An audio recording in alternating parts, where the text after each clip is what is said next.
Stop organised loot എന്ന മുദ്രാവാക്യവുമായി സംസ്ഥാന സർക്കാരിനെതിരെ NGO അസോസിയേഷൻ നടത്തുന്ന നവജീവന യാത്രയ്ക്ക് സ്വീകരണം നൽകി.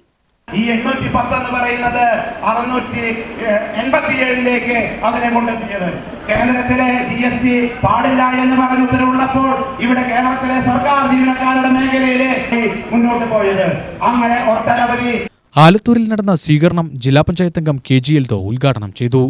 കാസർഗോഡ് നിന്ന് ആരംഭിച്ച് തിരുവനന്തപുരം വരെ നടത്തുന്ന കേരളത്തിലെ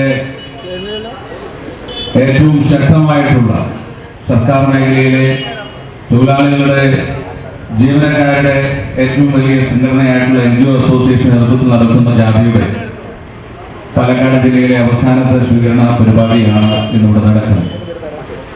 നമുക്ക് എല്ലാവർക്കും അറിയുന്നത് പോലെ കഴിഞ്ഞ 10 വർഷക്കാലമായിട്ട് നിരന്തരമായിട്ട് ജീവനക്കാർക്ക് വിരുദ്ധമായ സമീപനം സ്വീകരിക്കുന്ന ഒരു സർക്കാരാണ് കേരളത്തിൽ ഭരിച്ചുകൊണ്ടിരിക്കുന്നത്. ഇന്ന് നമ്മൾ പത്രം എടുത്ത് നോക്കുമ്പോൾ ഒരു 3% DAയുടെ ഒരു വാർത്ത കാണാൻ വേണ്ടി കഴിയുകയാണ്.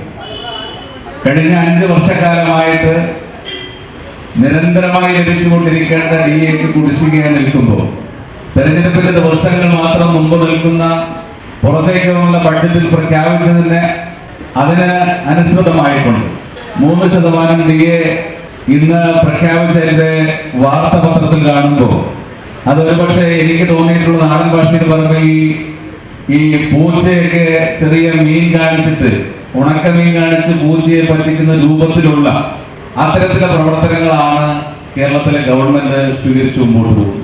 ഒരു നാടിനെ സംബന്ധിച്ചിടത്തോളം പൊതുവായിട്ടൊരു ഗവൺമെന്റിനെ സംബന്ധിച്ചിടത്തോളം ആ ഗവൺമെന്റിന്റെ സേവന മേഖലയിൽ ഏറ്റവും മുന്നിൽ നിൽക്കുന്ന വിഭാഗം എന്ന് പറയുന്നത് സ്വാഭാവികമായിട്ടും ജീവനക്കാരാണ്.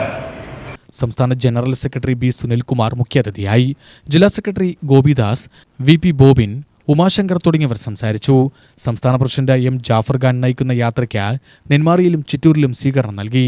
ജില്ലാ പ്രസിഡന്റ് N. ജോയ് അധ്യക്ഷത വഹിച്ചു. UTV news, Palakkad.